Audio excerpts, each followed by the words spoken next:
Hello കൂട്ടുകാരെ, എല്ലാവർക്കും വീഡിയോയിലേക്ക് സ്വാഗതം. നമുക്കിന്നൊരു പുതിയ പ്ലാന്റ് ഒന്ന് പരിചയപ്പെടാമേ. നല്ല ഭംഗിയുള്ള ഒരു പ്ലാന്റാണ് ഇത്. കോറൽ കീപ്പർ എന്നാണ് ഇതിൻ്റെ പേര്. വേറെ എന്തൊക്കെ പേരുണ്ട് ഇതിന്. നല്ല ഭംഗിയുള്ള കനകാംബരം ഫ്ലവർ പോലെയാണ് ഇത് ഇരിക്കുന്നത്. അതിനെക്കാളും അല്പം കൂടെ വലുതും വലുപ്പവും ഒരു ഡാർക്ക്, വേറെ ഒരു ഓറഞ്ച് കളറല്ല, ഒരു റെഡ് കൂടെ കലർന്നത് പോലത്തെ ഒരു കളറാണ്. ഇത് ഹാങ്ങിങ് ആയിട്ട് നമുക്കിടാം, അല്ലാതെ താഴെ ചവിട്ടിലും വയ്ക്കാം. തറയിൽ വെച്ചാൽ ഇത് പടർന്നു പോവും. ഇതിൻ്റെ വള്ളി വീശി പോണിടത്തൊക്കെ ഇതിൻ്റെ വേര് പിടിച്ചിട്ട് ഇത് പടർന്നു പിടിക്കും. ഇത് ഹാങ്ങിങ് ആയിട്ട് ഇട്ടാൽ നല്ല ഭംഗിയാണ്. ഹാങ് ചെയ്ത് കിടന്ന് നിൽക്കുന്ന പ്ലാന്റ്. ഫ്ലവർ ഒരു ദിവസം നിൽക്കുള്ളൂ. വൈകിട്ടൊക്കെ ആകുമ്പോഴേക്ക് ഈ ഫ്ലവർ എല്ലാം താഴെ വീഴും, എല്ലാം പൊഴിഞ്ഞു പോകും. നിറയെ വീണ്ടും വീണ്ടും വീണ്ടും ഫ്ലവർ വന്നുകൊണ്ടേയിരിക്കും. അതായതാണ് ഇങ്ങനെയാണ് എൻ്റെ ഫ്ലവർ. അതിൻ്റെ ഫ്ലവർ വരണത്, അടുത്ത പൂമൊട്ട് വരണത്. പിന്നെ ഈ പ്ലാന്റിൽ ഇതിൽ തന്നെ ഫ്ലവർ വന്നു കഴിഞ്ഞിട്ട് ഇതിൽ തന്നെ ആയിട്ട് ഇതിൽ സീഡ് വരും. ഇതിനകത്ത് ഇതുപോലെ സീഡ് ഉണ്ടാവും. ഈ വരണ ഫ്ലവർ കഴിഞ്ഞതിലെല്ലാം സീഡ് നിറയെ പിടിക്കും. ആ പ്ലാന്റ് നല്ല ഭംഗിയായിട്ടാവും. പിന്നെ നമുക്കിത് പിടിപ്പിക്കാനായിട്ട് ഇതിൻ്റെ കട്ട് ചെയ്തെടുത്തിട്ട് മാറ്റി പിടിപ്പിക്കാം. ഇതിൻ്റെ സ്റ്റെമ്മിലൊക്കെ റൂട്ട് ചിലതിൽ മദർ പ്ലാന്റ് നല്ല ഇതാകുമ്പോൾ റൂട്ടും വരും. അങ്ങനെയും നമുക്ക് കട്ട് ചെയ്ത് ഈ പ്ലാന്റ് പിടിപ്പിക്കാം. നല്ല ഭംഗിയാണ്. നല്ല ഗ്രീൻ കളറിൽ ഈ കളറും കൂടെ വരുമ്പോൾ നല്ല ഭംഗിയാണ്. ആരെയും ആകർഷിക്കുന്ന ഒരു കളറാണ്. ഇതിൻ്റെ പോട്ടി മിക്സ് ചകിരിച്ചോറ്, മണൽ, കമ്പോസ്റ്റ്, ചാണകപ്പൊടി ഇടാം.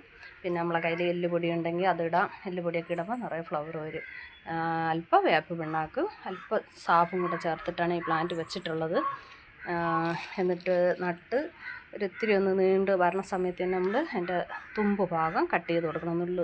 നുള്ളി ഇത് കട്ട് ചെയ്തെടുത്ത് ഈ പ്ലാന്റ് നല്ല ബുഷിയാക്കണം. ഫ്ലവർ വരെ അനുവദിക്കില്ല. ആദ്യമൊക്കെ വരണ ഫ്ലവർ നമ്മൾ കട്ട് ചെയ്ത് കൊടുത്താൽ നിറയെ നല്ല ബുഷിയായിട്ട് വീണ്ടും വന്ന് നിറയെ ഫ്ലവർ ആവുക ഈ പ്ലാന്റ്. ഇതിന് പിന്നെ നമുക്ക് NPK സ്പ്രേ ചെയ്ത് കൊടുക്കാം. ഇടയ്ക്ക് നല്ല പ്ലാന്റ് നല്ല ബുഷിയായി നല്ല വന്നതിന് ശേഷം അല്പം DAP കൂടെ അതിൻ്റെ ചുവട്ടിലായിട്ട് ഇട്ട് കൊടുത്തിട്ടുണ്ട്. ഇതിൻ്റെ ചെടിയുടെ ചുവട്ടിൽ ഒരുപാട് തട്ടാതെ വണ്ണം നമ്മൾ ഇത്തിരി ഒന്ന് നീക്കിയിട്ട് നമുക്ക് DAP അല്പം ഒന്ന് ഇട്ട് കൊടുക്കാം. ഒരു 15 ദിവസം കൂടുമ്പോഴൊക്കെ ഇതിന് വളം കൊടുക്കാം. വളം കൊടുക്കണം നമ്മൾ നോക്കുന്നതനുസരിച്ച് ഇതിൽ നിറയെ ഫ്ലവർ വരും. നല്ല ഭംഗിയാണ്. എല്ലാവർക്കും ഇഷ്ടമാണ് ഈ പ്ലാന്റ്. പിന്നെ ഒരുപാട് പേരുടെ കയ്യിലുണ്ടായിരുന്നു ഈ പ്ലാന്റ് നശിച്ചു പോയി എന്ന് പറയണ കേട്ടിട്ടുണ്ട്. എൻ്റെ കയ്യിലും എനിക്കും ഇതിൻ്റെ കാര്യങ്ങളൊന്നും അറിഞ്ഞുകൂടാതെ ഇരുന്നപ്പം എൻ്റെ കയ്യിൽ നിന്ന് ഇത് നഷ്ടപ്പെട്ടുകൊണ്ടിരുന്ന ഈ പ്ലാന്റ് കുറേയൊക്കെ എൻ്റെ കയ്യിൽ നിന്നും പോയായിരുന്നു. ഇപ്പോൾ അതെങ്ങനെയാണെന്ന് മനസ്സിലാക്കി. ഇപ്പോൾ കുറേ വർഷങ്ങൾ കൊണ്ട് എൻ്റെ കയ്യിൽ ഈ പ്ലാന്റ് ഉണ്ട്. ഇത് നമ്മളെ കയ്യിൽ നിന്ന് നഷ്ടപ്പെടുന്ന കാരണം ഓവറായിട്ടുള്ള മഴയുള്ള ഭാഗത്ത് നമ്മൾ ആ സമയത്ത് ഇതിനെത്തി ഒന്ന് ഷെയ്ഡിലോട്ട് മാറ്റി കൊടുക്കണം. ഇതിൻ്റെ കാലാവസ്ഥയിൽ വേണ്ട കാലാവസ്ഥ നമ്മൾ മനസ്സിലാക്കി ഏതൊരു പ്ലാന്റ് ആയാലും അതിന് മഴയാണോ വെയിലാണോ ആവശ്യമെന്ന് നമ്മൾ അറിഞ്ഞിട്ട് ആ ശ്രദ്ധയോടുകൂടി ആ പ്ലാന്റിനെ വളർത്തി നമ്മുടെ കയ്യിൽ നിന്ന് പോകില്ല, നശിച്ചു പോകാതെ നമുക്കൊന്നും കാണാം. ഓവറായിട്ട് മഴയുള്ള സമയത്ത് ഇതിൻ്റെ ചുവട്ടിൽ വെള്ളം ഒരുപാട് വീഴുന്ന സമയത്ത് ഇതിൻ്റെ ലീഫെല്ലാം അങ്ങ് അഴുകി തണ്ട് മാത്രമായിട്ട് പോയി പെട്ടെന്ന് ഈ ചെടി അങ്ങ് അഴുകി പോവുകയാണ് ചെയ്യണത്. അപ്പോൾ നമ്മൾ മഴയുള്ള സമയത്ത് ചെറിയ മഴയുള്ളപ്പോഴൊന്നും ഒരു കുഴപ്പമില്ല. നിർത്താതെയുള്ള വലിയ മഴ പെയ്തുകൊണ്ടിരിക്കുന്ന സമയത്ത് നമ്മൾ ഈ ചെടിയെ മാറ്റി ഒന്ന് സൂക്ഷിക്കണമില്ലെന്നുണ്ടെങ്കിൽ നമ്മളെ കയ്യിൽ നിന്ന് ഈ പ്ലാന്റ് പൂർണ്ണമായിട്ട് നഷ്ടപ്പെട്ടു പോകും. അതാണ് കൂട്ടുകാരുടെ കയ്യിലുണ്ടായിരുന്നിട്ട് പോയി എന്ന് പറയണത്.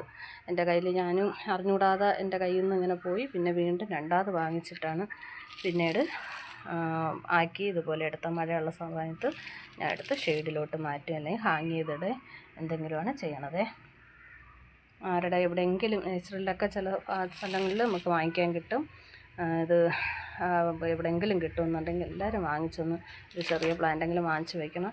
എല്ലാവർക്കും ഇഷ്ടപ്പെടുന്ന നല്ല ഭംഗിയുള്ളൊരു കീപ്പർ പ്ലാന്റാണ്. തറയിൽ വെച്ച് കൊടുക്കാതിരുന്നാൽ മതി. ചട്ടിയിൽ നമുക്ക് ബുഷിയായിട്ട് വലിയ ചട്ടിയിൽ വയ്ക്കാം.